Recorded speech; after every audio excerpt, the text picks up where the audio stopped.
Are you committed to yourself? That is the question that we're going to be talking about today. We talk about commitment. And when we talk about commitment, it is always in terms of commitment to something or someone.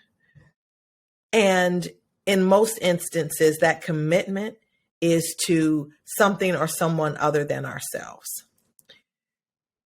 The most important commitment that you can make is to yourself. The reason that it is so important for you to be committed to yourself is because of the fact that without that self-commitment, you really can't truly be invested in anything or anyone else. When we talk about self-care, commitment is one of those things that I believe is at the forefront of even being able to participate in the process that is self-care. And self-care is a process. It is something that cannot happen without being committed to yourself. You see, in order to practice self-care, there has to be a commitment to caring for yourself. And that is why in so many instances, we talk about the fact that we're going to do things for ourselves, but yet we don't follow through with that. I'm Sage Hill, and you're listening to the Social Sage podcast.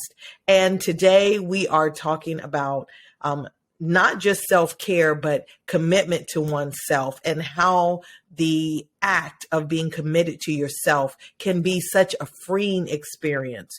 It can be a way for you to be able to unlock the potential that has remained dormant inside of you for so long. And you guys, as I'm talking, I'm kind of like looking and I'm seeing my makeup is a little bit like not quite right. Not quite where I want it, because literally I am just coming to you from walking in the door after just having a very busy day. So you're going to have to excuse the appearance today. I threw my hair up in a bun and went on my way. But yet we're here and we're talking about that commitment to ourselves. And here's the thing, talking about commitment, I have a commitment to myself, which then allows me to make a commitment to those of you who listen to this podcast on a regular basis and those who may be listening for the first time, because my commitment is to ensure that a podcast goes out every week. But that commitment has to be to myself first and foremost, because I realize that doing this does not just happen by osmosis. No, in fact, it takes preparation. It takes time. Makeup, hair, all of those things, outfits, putting things together in order to present myself in a manner that you will take me seriously, right? Now I could be, very casual and laid back. And, there very well may be a time that I come on here and I'm all natural. And that will be for a point and a purpose. I have no problem with that. But when it comes to the commitment that I have to myself, I am committed to myself, to the presentation, to the actual recording, to the thought that is put into everything that is going to be said in every single episode that I make. So that totally ties in to what we're talking about today. So that is my commitment. That's one of the commitments that I have made to myself. I was having a conversation this morning again with my daughter, and we were just talking about how when we start our day in a certain way, how the impact of that is felt throughout the day. And what we talked about is when we make a commitment to ourselves to put ourselves first in the morning, to our exercise routine, to eating, to taking something in, feeding our bodies to get that not just the metabolism, to get our metabolism going, the adrenaline from the exercise, it all kind of ties in together. When we do that, it makes the whole day go better. We feel more productive. We have more energy throughout the day. And by the time we start winding down at night, we sleep just wonderfully because we've had this day that was supercharged at the onset by our commitment to ourselves to do something for ourselves first. That same ideology carries on to even saving. How many times have you heard the adage that you should pay yourself first? Well, when you pay yourself first, you're making a commitment yet again to yourself. There are things that we all are responsible for, right? And again, those commitments tend to get in the way of the commitment that we really need to be making to ourselves. So if we're saving for ourselves, if we put ourselves first and we put a certain percentage aside for ourselves in an account that is designated just for us, and let's call it a self-care account. Some people have, it used to be years ago that they would have these special accounts that banks would set up so that people could save for a particular purpose. It could be for the holidays. It could be for a vacation. It could be for a variety of things. But we have to do that for ourselves. We don't need a bank to open anything special for us. You can open up a checking account at any point in time. You can put it in a totally different bank. You can use an online bank. That way you're not as tempted to touch it. But just the act of saying, I'm going to identify a certain amount of money that I'm going to put aside for myself, and that is for my self-care. And this money is going to be used in a way that is going to benefit me. Whether that is taking myself on a vacation, whether that is a trip to the massage parlor or to the spa, or I didn't mean the massage parlor in that way, but you know what I'm saying. It's dedicated to yourself, right? So if we do that, if we create those opportunities for saving for ourselves, if we even think about it from that perspective of putting ourselves first, that then builds upon itself. And we have started this process of identifying the need and the necessity of self-care and self-commitment or commitment to self. So if we go back a little bit, and as we're talking about this whole self-care concept and putting yourself first, when it comes to being committed, that does carry over to how we think about ourselves. Do we acknowledge the fact that we are important? And as a consequence of that acknowledgement, that we acknowledge that it is important how we care for our minds. That could be physical, mental therapy, let's call it mental therapy or counseling, right?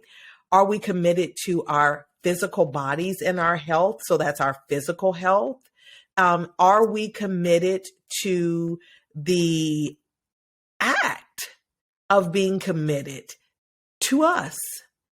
To even moving towards a mindset of acknowledging that we matter. You matter.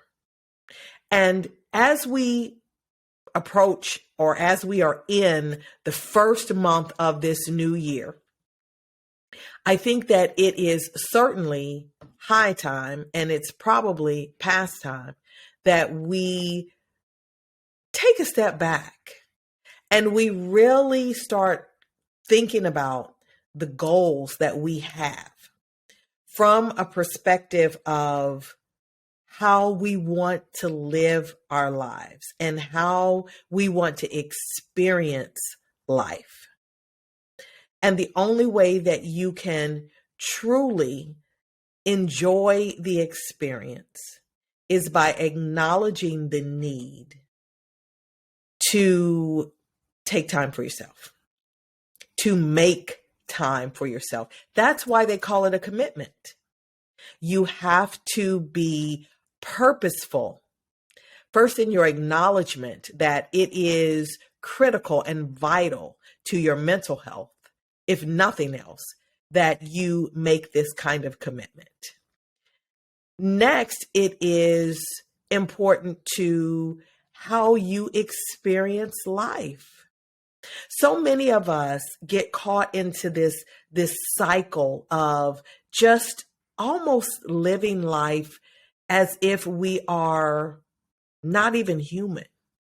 So many of us are becoming robotic in the things that we do. We get up at the same time. We kind of wake up in a state of complaining because we have to wake up early to get ready and to go into a job and work. And we're already thinking about all of the negative aspects that may come with your particular line of work, or even having to get up to go. And many of us don't even have to go in the office. We're getting on Zoom calls and meetings, and how tiring that is. And oftentimes that is compounded by the fact that we have not stopped to acknowledge what we need. We have not made time for ourselves so that we have just a few moments at the onset of every day to get our minds right. So maybe for you, it's not getting up first thing in the morning and exercising. That's your choice, right? Maybe for you, it's a thing that you would rather do in the evenings. Okay, that's fine. But what are you doing for yourself? Before you step out of the bed in the mornings, what are you doing for yourself? Are you taking a few more moments just to lie there and get your thoughts together? Are you thinking about what it is that you need for this day? Are you taking maybe a few moments just to meditate on scripture or self-affirmations? What is it that you're doing for yourself before you start doing for everyone else? I think that we are so accustomed to being people pleasers, that whole mentality, it can get out of control. And when you think about the people that it is most important to please, wouldn't you think that you would be at the top of that list? When all things are said and done, we all only are going to have the amount of time that we're going to have. For none of us can say that tomorrow is promised, because we know it's not. So if we know that tomorrow isn't promised, wouldn't it then be logical to say that in this moment, in this day, because I don't know what tomorrow may bring, I am going to acknowledge in this moment my presence. I am going to acknowledge in this moment my significance. I am going to acknowledge in this moment that I matter. May not matter to anybody else, but guess what? I matter to me. I matter to myself. And because I have acknowledged that I matter to myself, I am going to be intentional about ensuring that I am acknowledging what I need. In this day, in this moment, I am acknowledging what I need. Maybe it's just to breathe. Maybe it is to get up in the morning and to meditate, to take 10 moments to think about what you're grateful for, to think about what you are going to be focused on today in terms of affirming yourself, to think about what you want to do for yourself, even over the weekend. but you are putting yourself first in that moment when you first open your eyes. And if you are going to open your eyes and have an attitude of gratitude, being thankful for the fact that you were even able to open your eyes and see and breathe and get up and walk and dress yourself and take care of your needs and have food in the refrigerator to eat, wouldn't you think that as you are going through that exercise of being grateful and intentionally grateful, that the next step would be to be intentionally thoughtful about what it is that you need? I'm going to challenge you to try this for a week. Let's just start off with a week. Every morning when you open your eyes and you think of the things that you are grateful for, you acknowledge the things that you are grateful for, that you take just 1 minute to say what you need, to acknowledge what you need in that moment, and then to acknowledge what you want for yourself. 2 things. What do I need in this moment? And what do I want for myself today? In this moment, I may need to just close my eyes for a few more minutes. In this moment, I may need to lay here for another 10 or 15 minutes. In this moment, I may not want to move out of the bed just yet. That is what I may need in this moment. Maybe in this moment, I need to acknowledge that there are some things that have been bothering me, that I have been obsessing about, that I've been playing over and over again in my head, that I know I need to break that cycle, that the thought pattern is not going away. And by having these thoughts, it's just creating anxiety, and I don't have a solution. So I'm going to give my mind a break. Maybe that's what you need. Once you have acknowledged what it is that you need, then what is it that you want for yourself for the day? Do you want to have a day where you have peace? Acknowledge that. Acknowledge that today you need peace. Maybe you're acknowledging that, you know what, today I need to just have a moment to do some things for myself that I have put off. It could be something so simple. How many times do you need to take some things to the cleaners? Just something that simple. I need to stop by the cleaners and drop this outfit off because I want to wear it. I have something that I'd like to do, and this is the outfit that I'd like to wear, right? Sounds simple. You may not think that that's self-care, but it is, because guess what? If you don't take the time for yourself to do what you need to do for yourself so that you can wear that outfit, which is then going to translate into how you're feeling about yourself and your level of self-confidence for whatever it is that you're planning on attending, don't you think that's important? It's something that simple. But how many of those simple things do we just not do? And here's the thing. So many times we do those things because we don't feel like we deserve that self-care. Taking your items, taking the time to drop something off that you need, that's actually practicing self-care.